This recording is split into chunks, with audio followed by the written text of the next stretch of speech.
An update now on your national coast-to-coast forecast as we focus mainly on the tropics. Of course, Jose brushing the northeast as we head through the midweek time period. And Hurricane Maria, a Category 5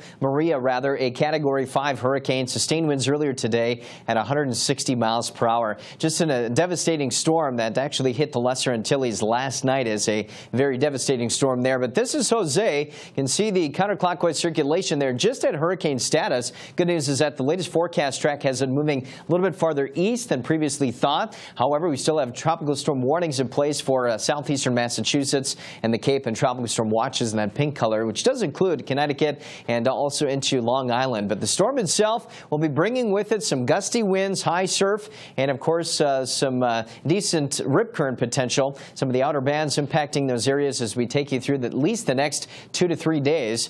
Meanwhile, Maria, again, a very dangerous and life-threatening storm. You can see that eye very intense, of course, as we headed through the morning hours. And this is now making a beeline for Puerto Rico, and it is likely to make landfall there. Early Wednesday morning is a major hurricane, so hurricane warnings have been posted. This is going to be a life-threatening storm for folks there, and you can see it then traveling to the northwest out near the Turks and Caicos, and then eventually north of the Bahamas, which may interact with Jose at some point next week. And of course, the Eastern Pacific is still pretty active, looking at an enhanced threat of severe weather today from the Dakotas to western Minnesota. Large hail and damaging winds are the primary concern, but we can't rule out some tornadoes in southeastern North Dakota, northeastern South Dakota. So again, watching that threat very closely and around today. Whatever develops will be shifting into Minnesota overnight, early tomorrow. Meanwhile, snow potential in the northwest. Could see over the next 5 days accumulating snow, especially in the mountains, and some of those areas could be talking maybe a foot